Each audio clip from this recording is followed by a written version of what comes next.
August 13, 1995. Summer was beginning to wind down in the quiet, pine-swept town of Black Hollow, Oregon, a place nestled between rugged hills and thick, whispering woods. A place where time felt like it moved just a little slower. Locals called the forest Deadman's Ridge, not because of some dramatic legend, but because the land was old, wild, and merciless to the unprepared. That Sunday afternoon, the Whitaker family, Thomas 38, Elise 36, their teenage daughter Haley 13, and twin boys, Miles and Jonah 7, left their home for what was supposed to be a short afternoon hike along Ravens Trail. The trailhead started just 3 miles from town. Popular, well-marked, safe. They never came back. Their minivan was found parked neatly by the entrance, doors locked, no signs of struggle. Inside were Thomas's wallet, Elise's purse, and a cooler with half-melted ice. Haley's sketchpad lay on the back seat.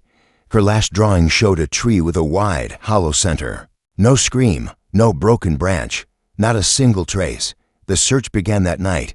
By dawn, hundreds were combing the woods. Police, volunteers, K-9 units, helicopters hovered low over the dense canopy. For 3 days, the forest echoed with the calls of strangers, Thomas, Elise, Haley, and the whir of blades above the trees.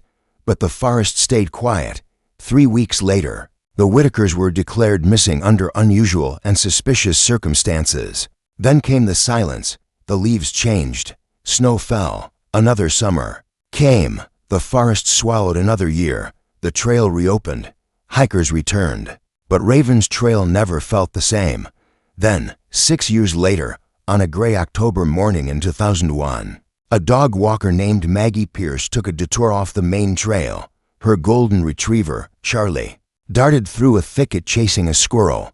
When she caught up to him, he was growling at a tree, a gnarled, ancient thing that had split down the middle from rot. The hollow inside gaped like a silent mouth, and inside that hollow trunk, nestled in the dark, something waited, something that had no business being there, something that would drag the Whitaker case back into the light and rip the silence wide open. When the Whitakers didn't return that evening in 1995, it was Elise's mother, Carol Underwood, who raised the alarm. "I knew something was wrong the moment the sun went down," she later told a reporter. Elise never ignored my calls, never. Black Hollow police responded quickly. The Whitakers were well known. Thomas was a high school science teacher, Elise a nurse at the local clinic. Their absence wasn't just concerning, it was unthinkable. By 10 p.m., 2 cruisers pulled up to Ravens Trailhead. The van was there, just as Carol said, locked, unmoved, the engine cold. Inside, a cooler with uneaten sandwiches, a box of juice boxes, a toy race car wedged under the seat. No signs of foul play, but also no sign of where they went. Deputy Aaron Dalemote, a 12-year veteran of the department, was the first to step into the woods with a flashlight that night. It was dead quiet, he recalled, like the forest was waiting or hiding something. By morning, a full-scale search was underway. Rangers, deputies, volunteer firemen, and neighbors, dozens combed the forest. Trained K-9 units sniffed for any trace. Helicopters flew grid patterns. The search stretched 10 miles out in every direction. Nothing. Not a shred. No clothing, no gear, no prints in the soft mud, no broken branches or signs of a fall. It was as if the woods had swallowed them whole. To understand why this case rattled the town, and eventually the country, you have to know who the Whitakers were. Thomas Whitaker was the kind of teacher students remembered, soft-spoken but sharp.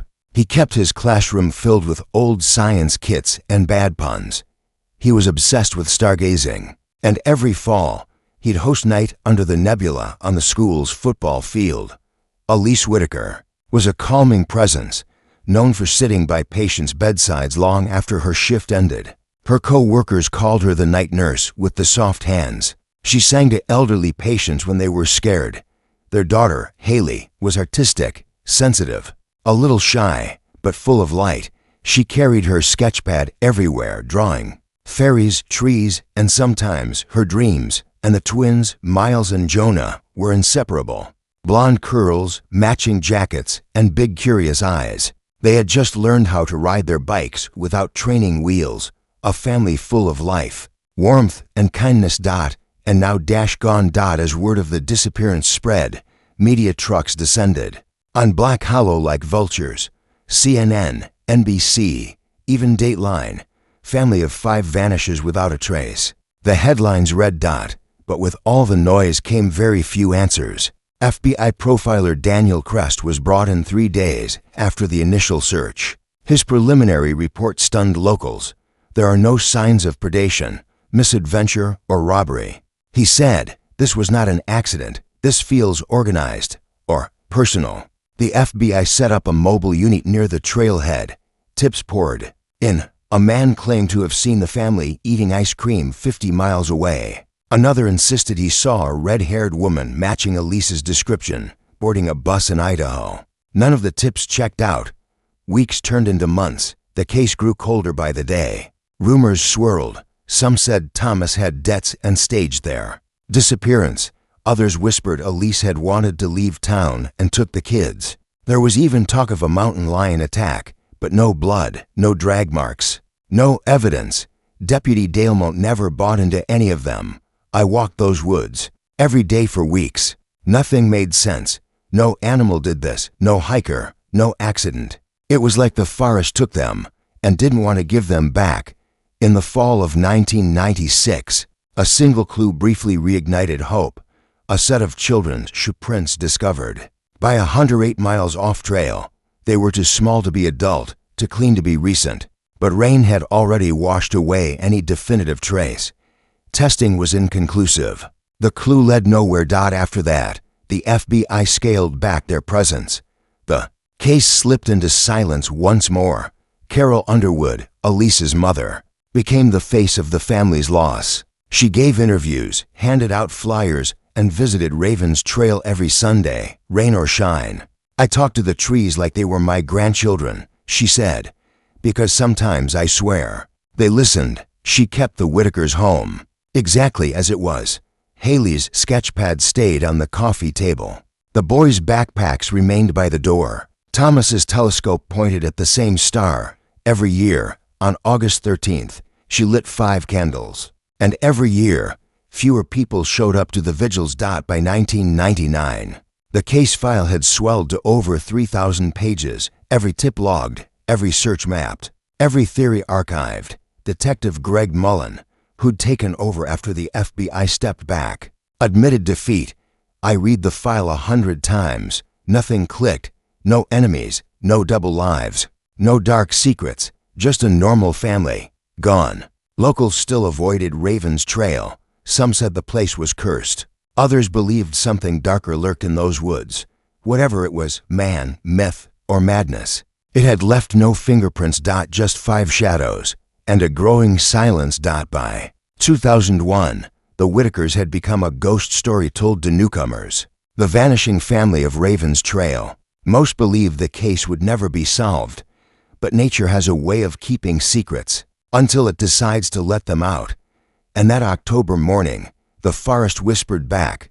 October 17th, 2001, a quiet Wednesday morning.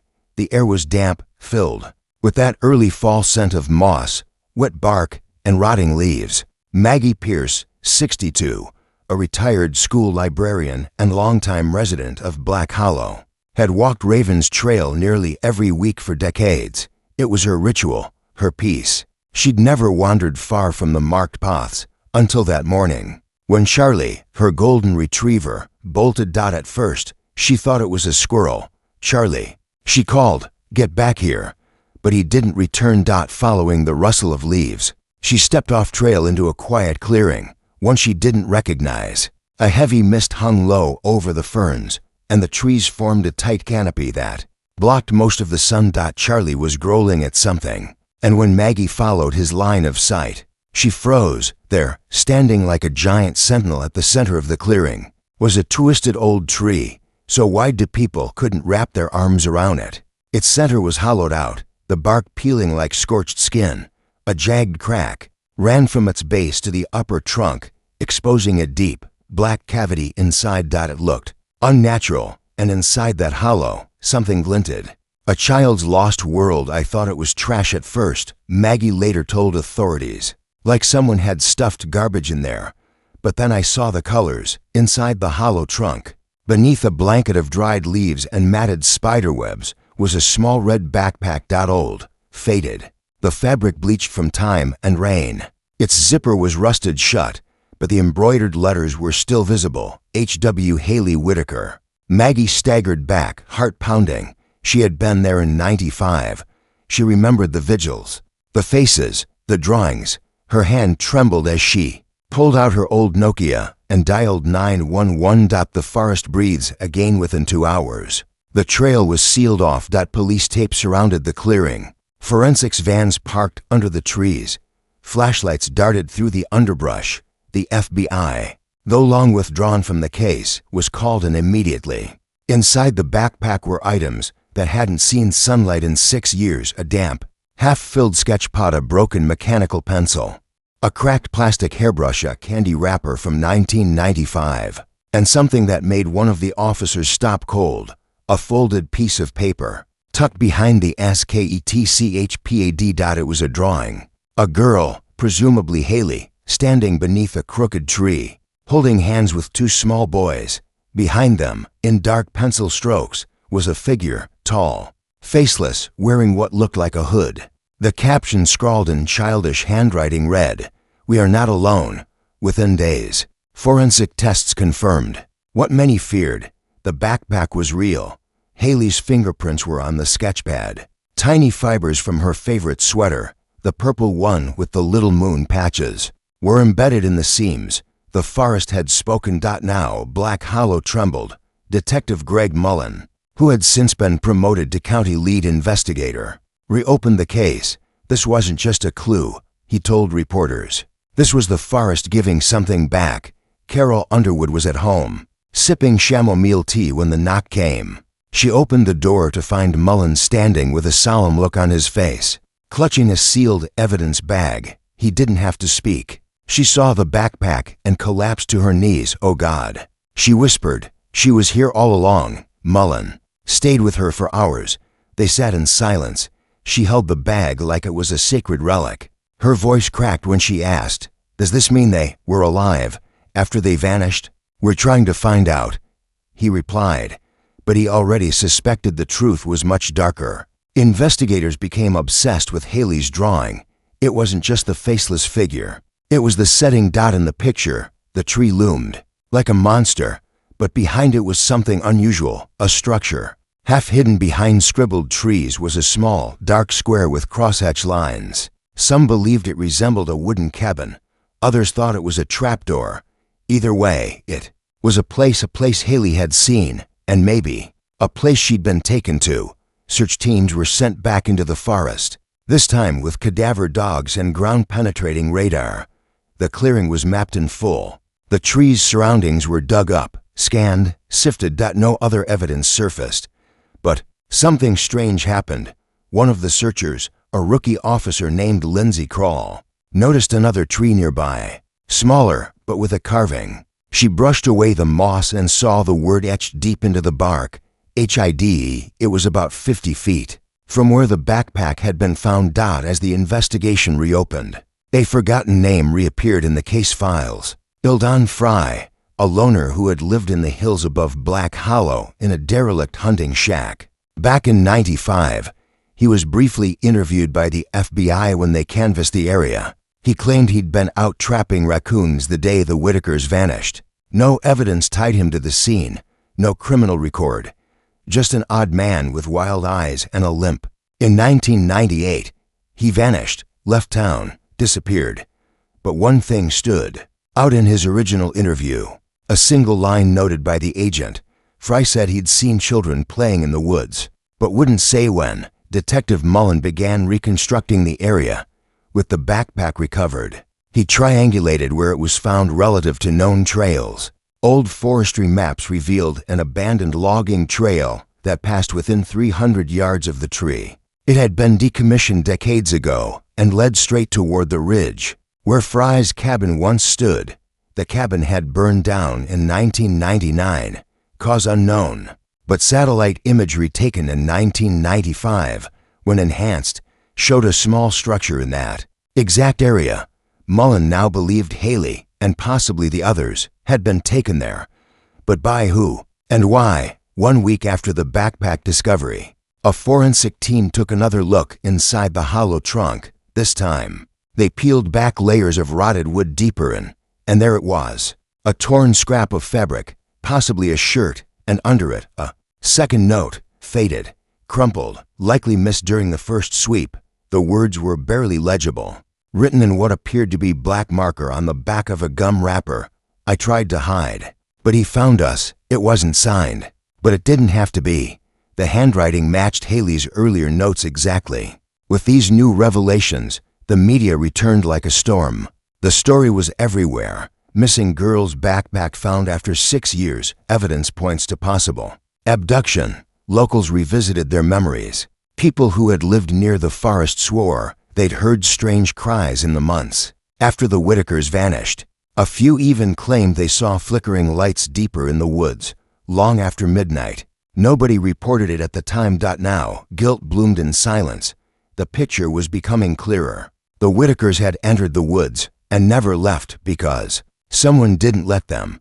Whoever it was may have known the trails, knew how to vanish, knew how to keep others hidden, too. And somehow, at least for a while, Haley had survived. Long enough to write, to draw, to leave signs. But her last note was filled with terror. I tried to hide, but he found us. It wasn't a clue. It was a goodbye. The discovery of Haley's backpack and her chilling final message changed everything. After 6 years of deafening silence, Black Hollow had a heartbeat again. It was faint, it was fractured, but it pulsed with a terrifying urgency. For Detective Greg Mullen, it was no longer a cold case. It was personal. He was there in 1995, fresh-faced and naive, standing at the edge of Raven's Trail with a flashlight and a clipboard. Now, he was the one reopening the file that haunted half the town. And the suspect list had just narrowed. The more they dug into Eldon Frye, the more the unease grew. Born in 1952, he was a Black Hollow native, the kind of man who had slipped between the cracks of society early on. No wife, no children. He worked odd jobs through the 70s and 80s, mostly carpentry, some hunting guide work, before retreating to the woods sometime around 1990. His cabin had no electricity, no plumbing. Locals called it the Crow's Nest, a shack built into the hillside near the old quarry, camouflaged by brush and rusted tin roofing. In 1995, Frye would have been 43, tall, lean, weathered from years in isolation. No known criminal record, but whispers. He was the man kids dared each other to spy on, the one who muttered to himself when he came into town for canned beans and lamp oil. People said he talked to trees, left bones on his porch, slept with a hunting knife under his pillow. When the Whitakers vanished, Frye had been briefly interviewed. He offered no alibi, just a simple explanation. I was trapping out near Dead Creek. Didn't see no one. It wasn't enough to hold him. And then in 1998, he disappeared. Gone, without a trace. In 1999, his cabin burned to the ground. Locals assumed it was an accident. Kids maybe, or lightning. No one investigated. Now, 2 years later, Detective Mullen had reason to believe Frye hadn't just lived near the Whitakers.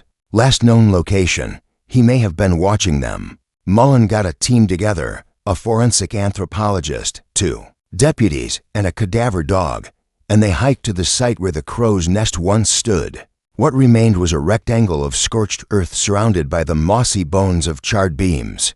Beneath one corner, they found something buried under rocks and dirt, a rusted toolbox. Inside were a hunting knife, a pocket watch, rock and a child's shoelace, pink and glittery, a metal compass, and a Polaroid photograph. Faded but unmistakable. Photo showed a girl, likely Haley, sitting on a fallen log, looking down at something in her hands. Her face was partially turned. The background matched no known campsite in the area. Haley had been alive. And Frye had taken her photo 2 days later, while scanning the area with ground-penetrating radar. The team found something even more disturbing. Buried deep in the undergrowth, a small underground shelter, roughly 6 by 8 feet, dug out and reinforced with wooden beams. The entrance had been covered with brush and dirt.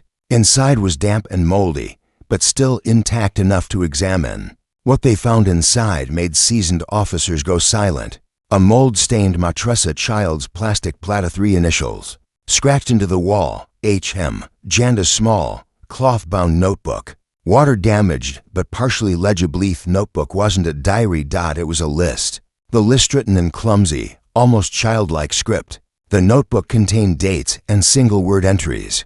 August 14th, stay August 15th, crying August 16th, cold August 17th, twins sick August 18, screamed August 19th, he angry August 20th, quiet August 21st, only me. The pages ended after August 21st. The final entry, only me, was written in shakier handwriting than the rest. Detectives now believed this notebook had been written by Haley.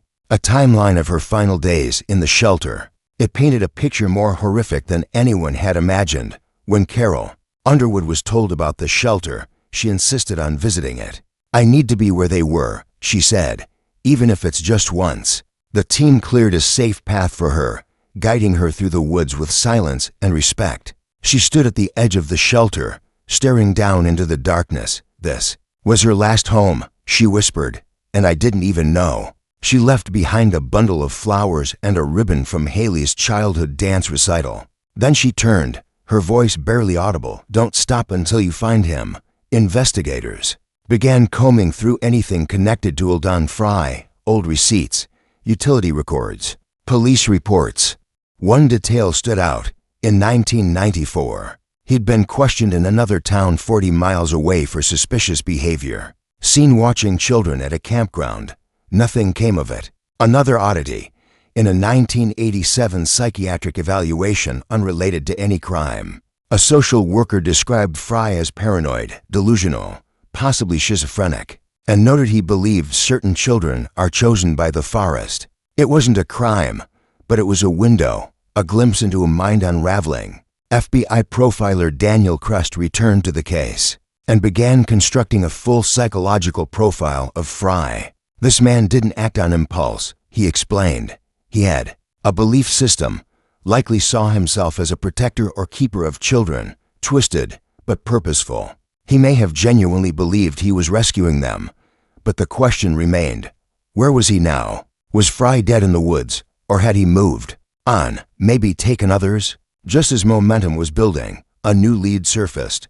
A woman named Dana Rollins came forward. A former nurse who worked at a mental health clinic in Ashland in the early 2000s. She said that in 2000, a man came in under the name Eli Frost, seeking meds for visions and paranoia. She recognized his face when the news showed Eldon Frye's photo. He called himself the Forest Father, she said. Said the trees spoke to him, said he kept children safe from their sins. She tried to follow up, but he never returned. With this new information, the FBI widened their search to a tri-county radius, using drones, infrared imaging, and digital archives to look for any sign of Frye or others he may have harmed. They found no bodies. But they found stories, cold cases, disappearances, strange sightings, all within the range of Frye's known movements, nothing concrete. But the forest was beginning to feel bigger and darker. As investigators processed the underground shelter again, they found one final clue. Wedged into a crack in the beam, wrapped in plastic, a small photograph. Damaged but intact. It showed the same hollow tree, the one where the backpack was found. And in front of it, drawn in ink, were 5 stick figures, one large for small. One of the small figures was crossed out. Written in faint pencil above. The tree was a chilling phrase. "We are still here." Media flooded Black Hollow once again. Documentaries, podcasts, journalists, theories swirled. Was Haley kept alive longer than the notebook implied? Were others involved? Was Frye part of something bigger, a cult, a belief system, a network? Or was he just a single broken man? Detective Mullins stared at the photo for hours. And all he could say was, "We're not done." The forest gave up its secrets slowly, like a reluctant witness dragged into the light. But what it revealed next was not just evidence. It was horror. It was heartbreak. And it was personal. To weeks after the shelter discovery, while combing the surrounding area with metal detectors and trained cadaver dogs, a forensic intern named Ryan Zellner stumbled upon a smaller hollow tree roughly 200 yards east of the original discovery site. It was thinner than the first, almost hidden by ivy. Inside, wedged in a plastic jar covered in mold, was a notebook, severely water damaged but mostly intact. It wasn't Haley's. It belonged to Eldon Frye. The journal spanned over 4 years of erratic, increasingly delusional writing. In the early pages, he scribbled mostly about solitude, paranoia, the government watching him through birds. But then, about 6 months before the Whitakers disappeared, the tone shifted, and names started appearing. They walk the trail now. The bright ones, the chosen. The girl sees more than she should. The mother is kind, but she poisons them with her weakness. She doesn't understand the forest. The girl draws what I see. The boys will follow her. I will keep them. I will save them from the lies, from the world. It was clear now. Frye believed he was chosen to protect the Whitaker children by force, if necessary. And by the time he wrote his final entry in late August 1995, the line between protector and predator had completely dissolved. The girl doesn't talk anymore. She watches, always watching.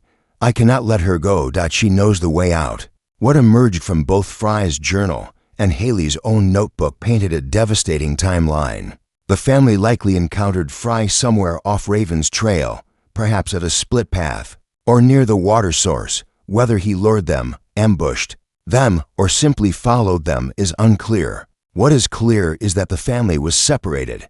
Evidence suggests the parents, Thomas and Elise, may have tried to fight back or flee. No remains were ever found, but blood residue, later confirmed via DNA, was discovered near the root system of a nearby tree not far from the shelter. The boys, Miles and Jonah, appeared to have survived for several days, but Haley survived long enough to write. To draw. To witness. To suffer.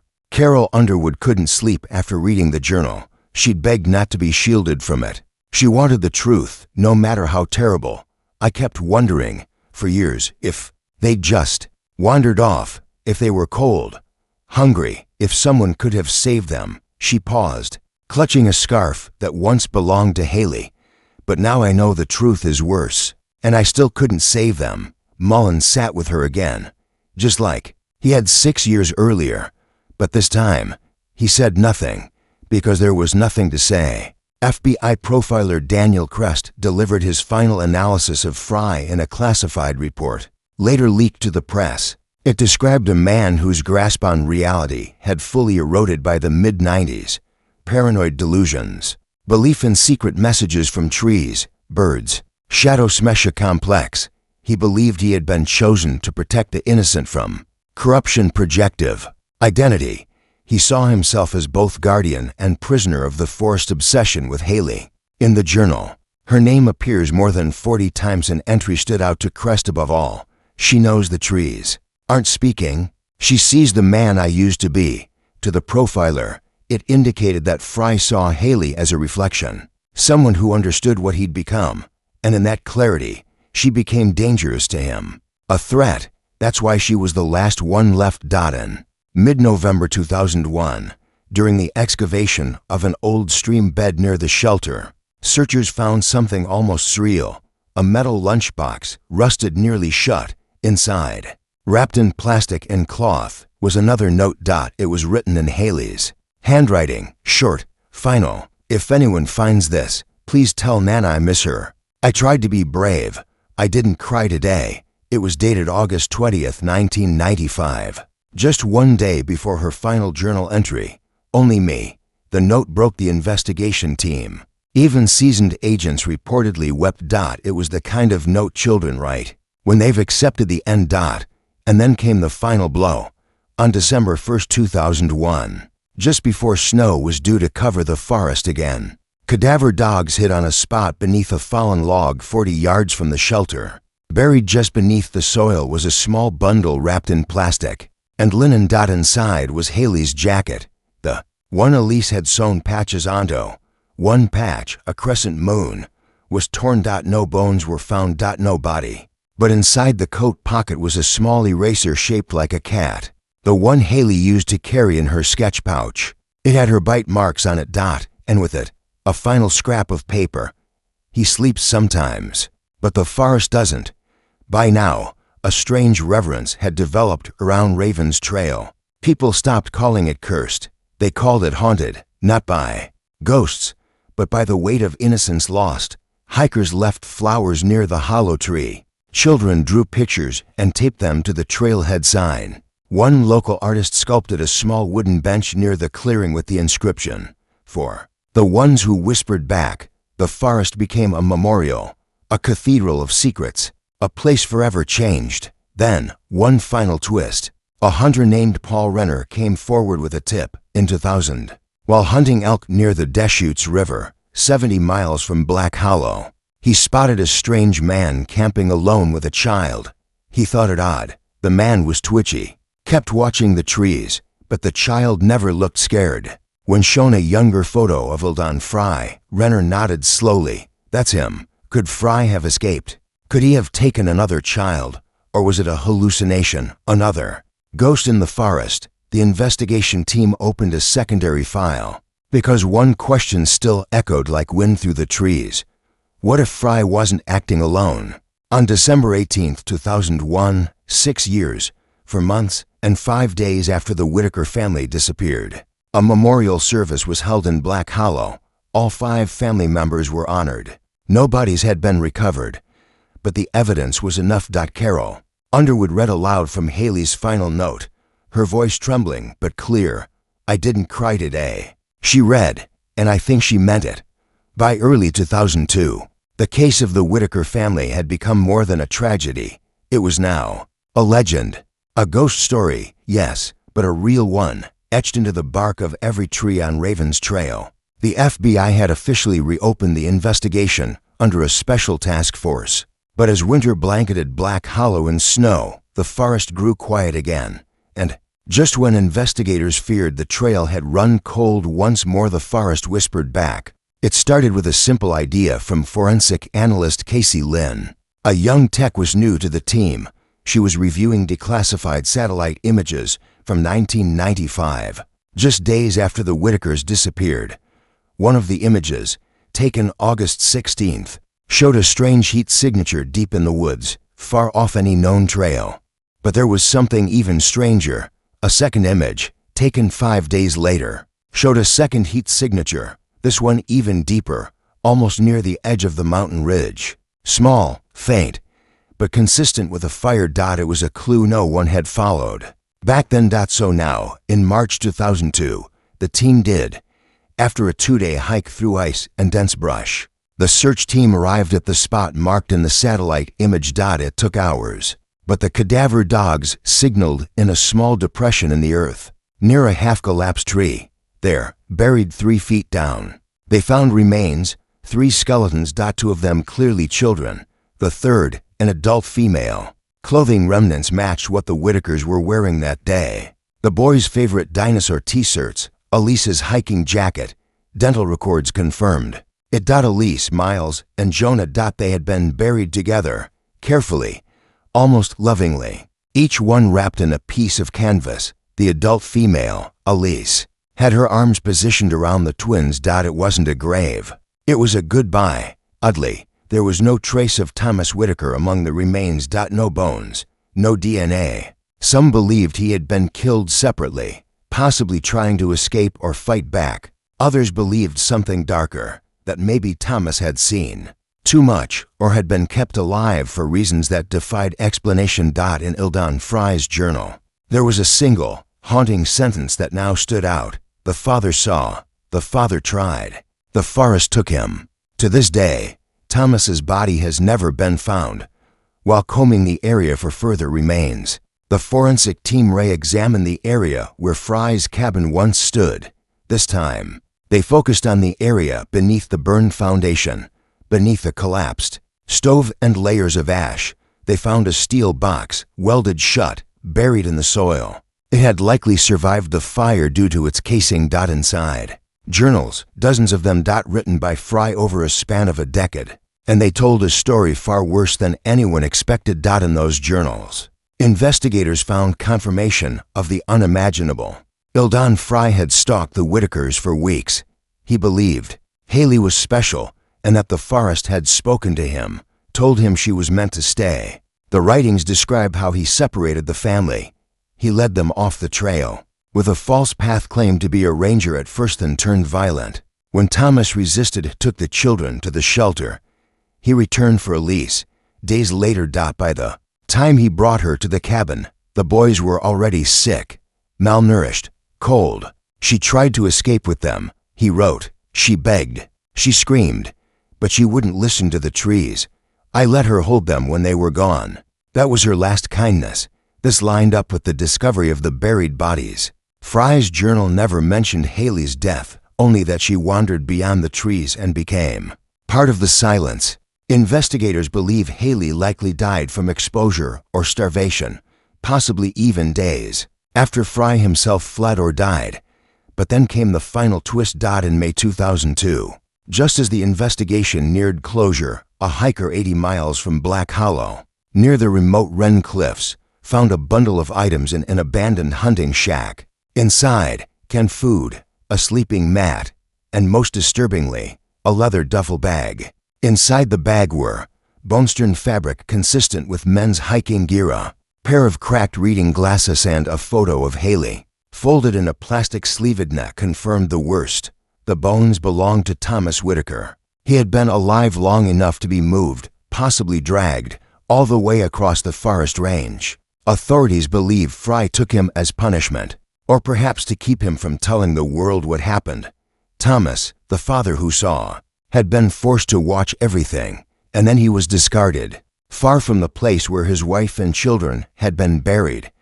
But even with the journals, the remains, the photographs, and Haley's final note, one mystery remains. No one ever found Fry. Not his body. Not his trail. Nothing. Some believe he died in the wilderness, his remains lost to the elements. Others believe he fled, living under a new name, perhaps still watching. And then there's the final page of his last journal, recovered from the buried steel box. It said, in shaky, almost illegible writing, "The forest took them, but the forest isn't done. It still listens." That line has never left the minds of those who worked the case. But even with the journals, the remains, the photographs, and Haley's final note, one mystery remains. No one ever found Fry. Not his body. Not his trail. Nothing. Some believe he died in the wilderness, his remains lost to the elements. Others believe he fled, living under a new name, perhaps still watching. And then there's the final page of his last journal, recovered from the buried steel box. It said, in shaky, almost illegible writing, "The forest took them, but the forest isn't done. It still listens." That line has never left the minds of those who worked the case. In July 2002, the Whitaker family was finally laid to rest. A single casket, symbolic, held the remains of Elise, Miles, Jonah, and Thomas. A memorial plaque was added for Haley, whose body was never recovered. The service drew hundreds. People came from across the country. Many brought drawings. Ones they said were inspired by Haley's sketchbook. Detective Mullen spoke briefly, voice breaking only once. "Today, we bury a family, but we also honor a little girl who refused to be forgotten, who wrote, who drew, who left behind whispers we finally learned to hear." Carol Underwood held her daughter's wedding ring. During the entire service, she never let go. That fall, Mullen returned to the hollow tree where Haley's backpack had been found. He left something behind. A laminated photo, Haley's drawing of her family beneath a crooked tree. Beneath it, he wrote, "We heard you." Then he stepped back, and the forest was silent again, but no longer empty. The forest never spoke again, not in the way it had for those 6 long years. Hiding cries behind rustling branches, secrets beneath moss-covered roots. After the Whitaker case was officially closed, Black Hollow returned to what it had always been, a quiet stretch of trees, indifferent to grief, haunted only by memory. But those memories wouldn't fade. They lingered, like fog in the valley, like names carved into old bark. In early spring of 2003, a permanent memorial was placed near the start of Ravens Trail. It was simple. A polished stone slab set into the ground, surrounded by wooden benches and wildflowers. On the stone, engraved in clean serif letters, in memory of the Whitaker family, Elise Miles, Jonah, and Haley, for the ones who vanished, for the one who left a trail, August 12, 1995, never forgotten. Beside the slab, a young artist from the local college donated a sculpture, a small girl kneeling, sketchbook in her lap, her eyes turned toward a tree with a hollow carved into its base. Children came with their parents and left drawings inside the tree: cats, stick figures, stars, handprints.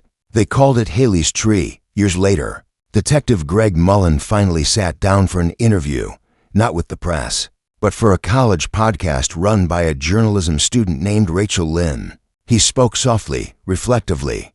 "I used to believe evil wore a face, that it showed itself," he said. "But I think the scariest thing about this case was how ordinary it all looked. Just a trail, just a man, just a quiet forest." When asked what haunted him most, he didn't mention Fry. He mentioned Haley. That kid didn't just survive. She resisted, she recorded, she made sure someone, someday, would know. He paused.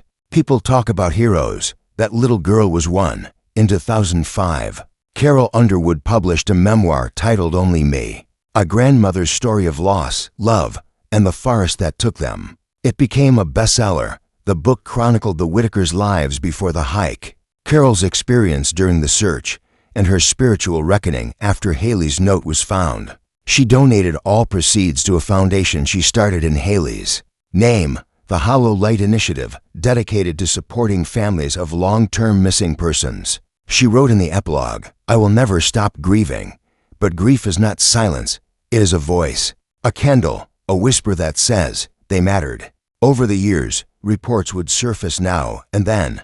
A stranger spotted in distant woods, always alone, always watching. Each time, law enforcement would check. Each time, they found nothing. Some believe Don Fry died in 1996, maybe in the fire or in the ravine near the Deschutes River where animal bones were found. Others think he's still alive, surviving on instinct, far from civilization. But most agree on this: it doesn't matter where he went, because the story no longer belongs to him. It belongs to the girl who left notes in hollow trees. In 2019, a young boy hiking with his father near the trail found something small, a stone, smooth and oval, painted in fading watercolors.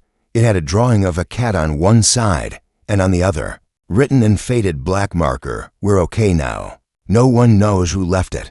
Maybe someone trying to bring closure. Maybe something else. Either way, it now sits at the memorial, a quiet promise that even in the darkest places, something tender can remain. Final line: their names echo in the wind, stitched into the trees, carried by every step that dares to walk the trail again.